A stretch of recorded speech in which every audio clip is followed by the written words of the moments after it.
ഇത് ഒരേ സമുദായത്തിൽ നിന്ന് തന്നെ വരികയും റഫറണ്ടത്തിൽ ഈ പറഞ്ഞ ഷൈനി മാത്യുവിന് കൂടുതൽ വോട്ട് ലഭിക്കുകയും ചെയ്തിട്ടും എന്തുകൊണ്ട് വി കെ മിനിമോൾ ആദ്യ ടൈമിൽ തന്നെ മേയർ ആകുന്നു എന്ന് ചോദിച്ചു കഴിഞ്ഞാൽ കോൺഗ്രസിനകത്തുനിന്ന് തന്നെയുള്ള ഒരു സംസാരം എന്താണെന്ന് ചോദിച്ചു കഴിഞ്ഞാൽ നേരത്തെ ഈ വി കെ മിനിമോൾ രമേശ് ചെന്നിത്തലയുടെ ഗ്രൂപ്പുമായിട്ട് വളരെ അടുത്ത ബന്ധം പുലർത്തിയിരുന്ന ആളാണ്.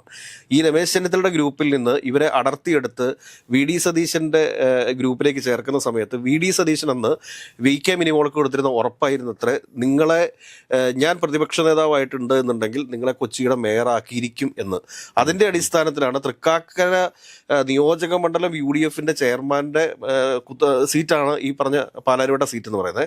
ആ പാലാരിവട്ടത്തുള്ള ജനറൽ സീറ്റുമായിരുന്നത്. ആ ജനറൽ സീറ്റിൽ തന്നെ മിനിമോളിനെ കൊണ്ട് മത്സരിപ്പിക്കുകയും അതിനുശേഷം അവിടെ ഈ തൃക്കാക്കര നിയോജക മണ്ഡലം യു ഡി എഫിൻ്റെ ചെയർമാൻ റിബലായിട്ട് മത്സരിക്കുകയും അയാൾ വർഷങ്ങളായിട്ട് പി ടി തോമസിൻ്റെ കാലഘട്ടം മുതൽ പി ടി തോമസിൻ്റെ കൂടെയും അതോടൊപ്പം അതിനുശേഷം ഉമാ തോമസിൻ്റെയൊക്കെ കൂടെ പ്രവർത്തിച്ചു വന്നിരുന്ന ആ ആളെ പാർട്ടിയിൽ നിന്ന് പുറത്തേക്ക് കളയുന്ന ഒരു സാഹചര്യം വരെ ഉണ്ടായിരുന്നു എന്ന് വേണം നമ്മൾ കരുതാനായിട്ട്.